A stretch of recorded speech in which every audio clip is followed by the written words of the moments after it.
Bismillahirrahmanirrahim. Assalamualaikum warahmatullahi wabarakatuh. Halo anak-anakku semua, apa kabar hari ini? Semoga kalian dalam keadaan sehat walafiat. Amin. Anak-anak, berjumpa lagi dengan Miss. Hari ini kita akan belajar tematik. Alhamdulillah, kita sudah memasuki tema yang ketiga, yaitu peduli terhadap makhluk hidup.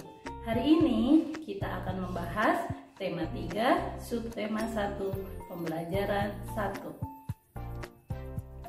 Anak-anak, hari ini kita akan belajar tentang membuat pertanyaan berdasarkan bacaan, mendiskusikan tahapan pertumbuhan tanaman padi dan upaya pelestariannya, dan mengidentifikasi ciri-ciri bentang alam suatu wilayah.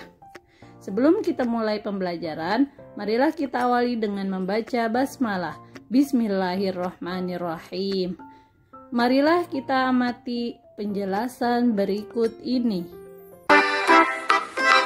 Sebagian besar masyarakat Indonesia mengonsumsi nasi sebagai makanan pokok. Apakah kamu tahu bahwa nasi berasal dari beras dan beras itu berasal dari padi? Nah, tentunya adik-adik tahu ya, nasi itu berasal dari beras dan beras itu berasal dari padi.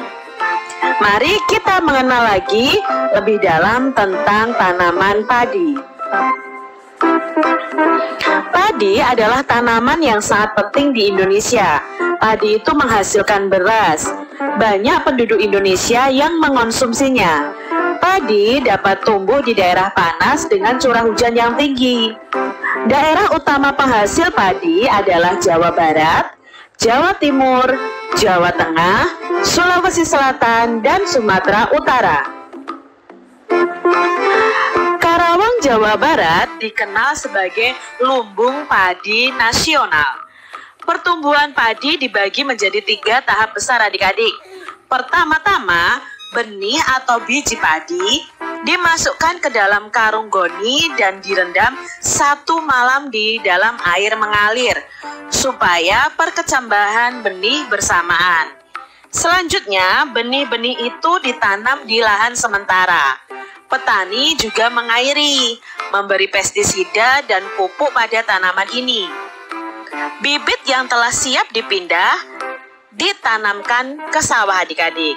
Biji atau benih tadi akan tumbuh berkecambah hingga muncul ke permukaan. Selanjutnya, tanaman padi berbunga hingga gabah matang, berkembang penuh, keras, dan berwarna kuning.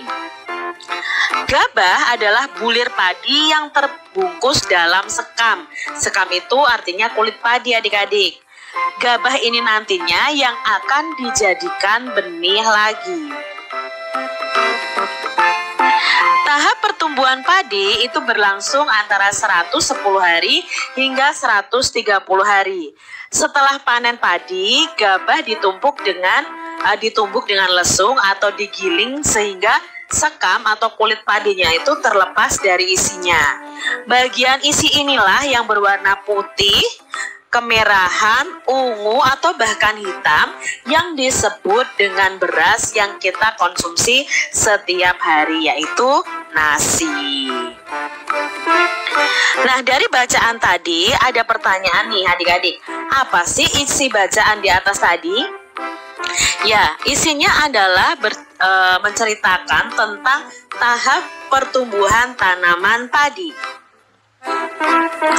Lalu, mengapa tanaman tersebut penting bagi masyarakat Indonesia? Ya, karena sebagian besar itu masyarakat Indonesia mengonsumsi nasi sebagai makanan pokok. Nasi sendiri berasal dari beras, beras sendiri berasal dari padi. Jadi tanaman itu sangat penting bagi masyarakat Indonesia. Di mana tanaman tersebut dapat tumbuh adik-adik? Nah, padi tadi dapat tumbuh itu di daerah panas dengan curah hujan yang sangat tinggi. Berapa lama proses tanaman tersebut?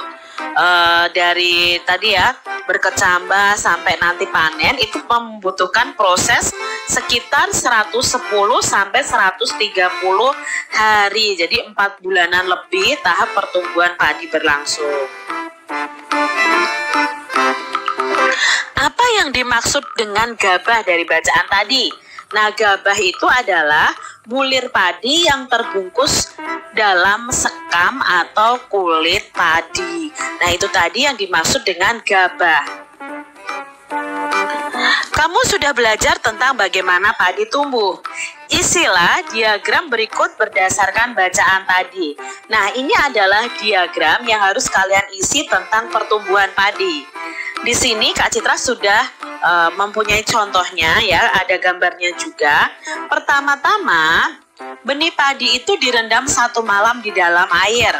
Kemudian ditanam di lahan sementara. Nah, biji tadi akan tumbuh akar dan tunas menonjol keluar. Lalu batangnya akan memanjang atau membentuk kecambah adik-adik.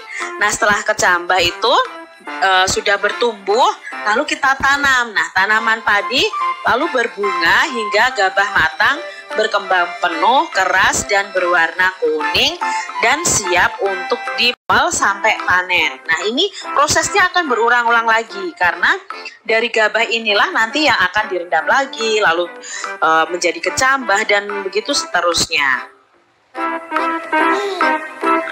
Berikut adalah beberapa cara untuk mempertahankan padi tetap dapat dinikmati masyarakat Indonesia. Yang pertama adalah menjaga bibit agar dapat ditanam kembali. Yang kedua, menjaga lahan pertanian. Jangan sampai lahan digunakan untuk kebutuhan lainnya.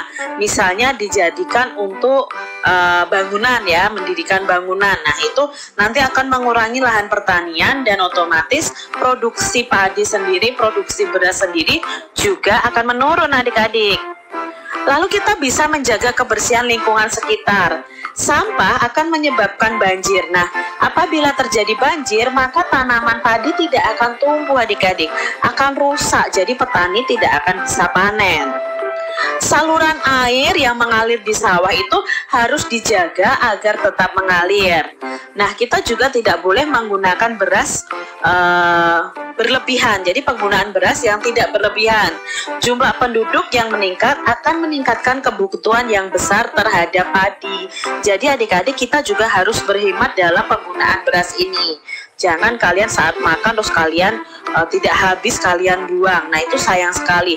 Ketika kalian mengambil makanan ya sesuaikan dengan kebutuhan kalian masing-masing. Jadi jangan ambil banyak tapi nanti akhir-akhirnya sisa dan dibuang.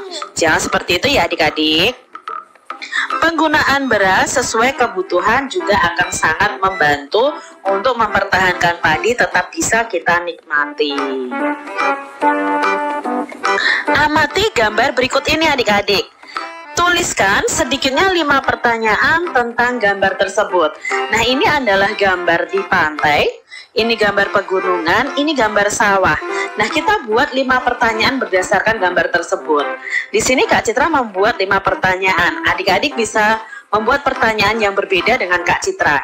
Yang pertama, apa saja jenis pekerjaan yang ada di daerah pantai? Nah, apa saja nih adik-adik ya?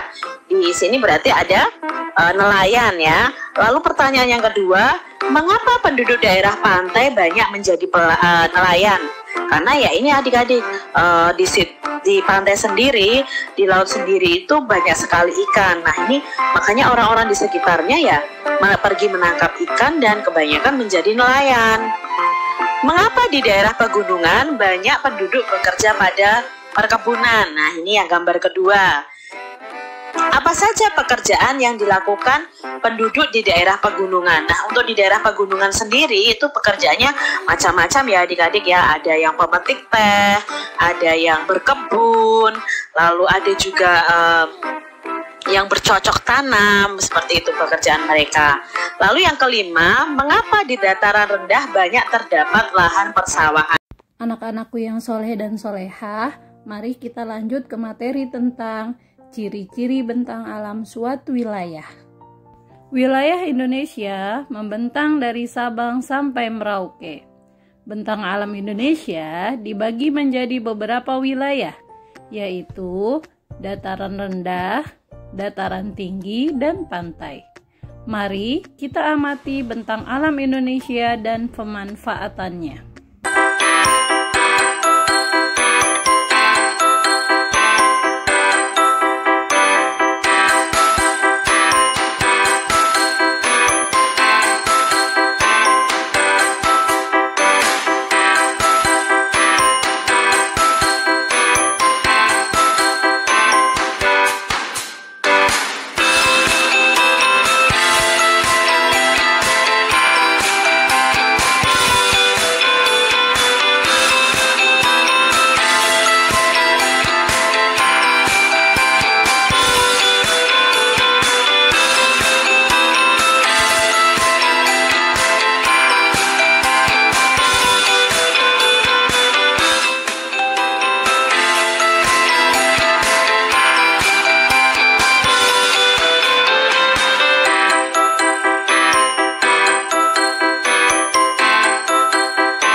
kita sudah belajar tentang tahapan pertumbuhan padi dan upaya pelestariannya dan ciri-ciri bentang alam suatu wilayah.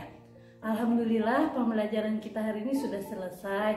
Mudah-mudahan dapat bermanfaat dan dapat dipahami. Terima kasih. Kurang dan lebihnya mohon maaf. Wabillahi taufiq wal hidayah. Wassalamualaikum warahmatullahi wabarakatuh.